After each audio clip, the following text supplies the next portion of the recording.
Israel पर Hamas का हमला हुआ है। हमास ने बद्र 3 मिसाइल से हमला किया है। हमास ने जारी किया है हमले का वीडियो।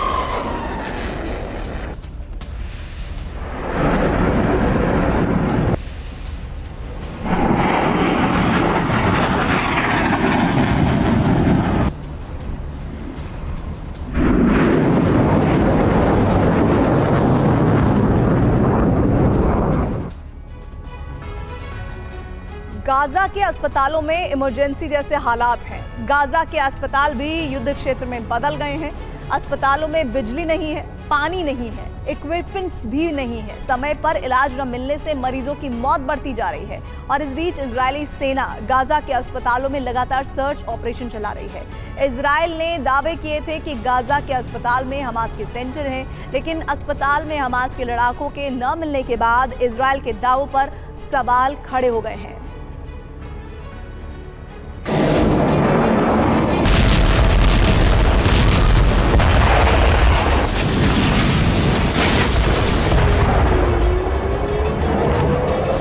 गाजा में इजराइल की लगातार बमबारी से सबसे ज्यादा खराब हालत अस्पतालों की हो रही है।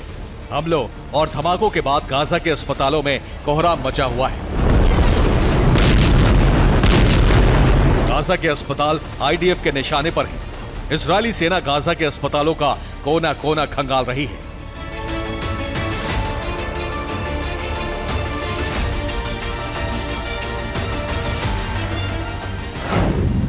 अल शिफा अस्पताल, अल वफा अस्पताल, इंडोनेशियन अस्पताल, अल कुद्स अस्पताल, नासिर अस्पताल। ये गाजा के वो अस्पताल हैं जहां इजरायली सेना का सर्च ऑपरेशन जारी है।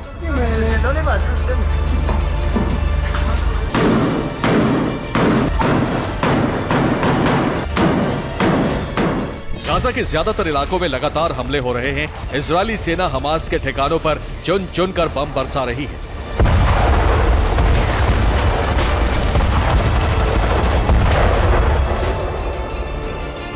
गाजा में विध्वंसक हमलों के बीच इंडोनेशियन अस्पताल के पास बमबारी हुई। अस्पताल के पास बड़े धमाके हुए।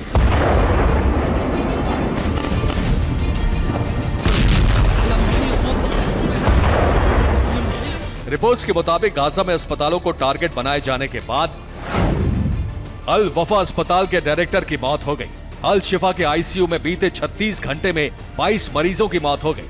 3 दिन में कुल 55 मरीजों की मौत हो चुकी है। अल शिफा अस्पताल के डायरेक्टर के दावे के मुताबिक इजरायली बमबारी के बाद अल शिफा अस्पताल के अंदर सभी आईसीयू मरीजों की मौत हो गई।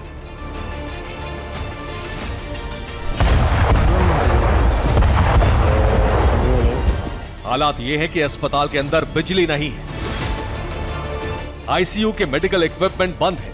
अस्पताल में ना जरूरी उपकरण है, ना दवाएं। डॉक्टरों का दावा है कि उन्हें बिना एनेस्थीसिया ही ऑपरेशन करने पड़ रहे हैं। अब इसकी वजह भी समझ लीजिए कि इजराइल गाजा के अस्पतालों को निशाना क्यों बना रहा है।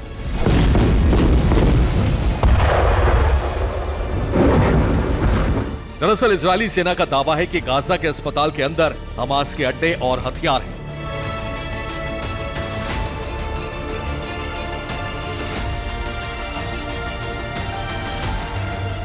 ये दावे इजराइल ने कई सबूतों के साथ किए हैं। हाल ही में इजरायली सेना ने गाजा के रंतीसी अस्पताल में सुरंग के अंदर हमास के सेंटर का दावा किया था और वीडियो भी दिखाया था।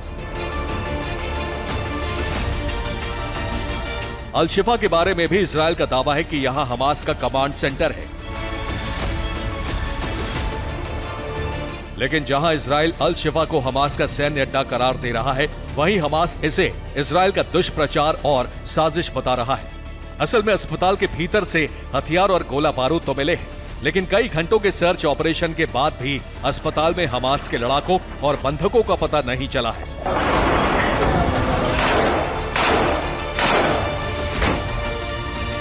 सर्च ऑपरेशन के लिए इजराइल काफी समय से अल शिफा अस्पताल को खाली करने के लिए कह रहा था। हालांकि गाजा के डॉक्टरों ने इजरायली सेना के दावे को गलत करार दिया है। फिलिस्तीनी मीडिया के मुताबिक गाजा के अल शिफा अस्पताल में खाने और पीने के पानी की भी बहुत किल्लत हो गई है। डॉक्टरों का तो यहां तक कहना है कि इजरायली बमबारी के बाद अस्पताल से कई मरीजों को शिफ्ट करना संभव नहीं है। ईंधन की कमी की वजह से गाजा में अब सिर्फ 9 अस्पताल ही काम कर रहे हैं।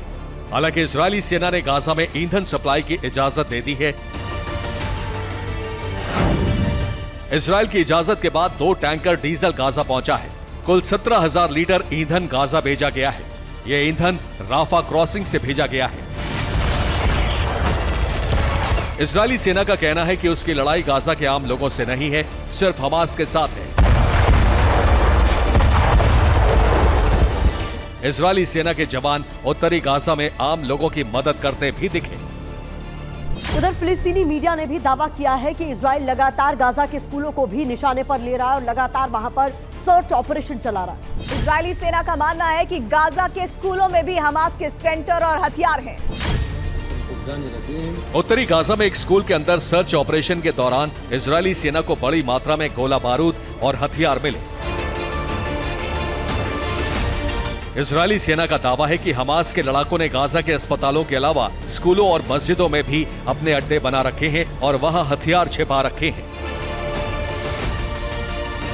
Bureau report, TV9 Bharatvarsh.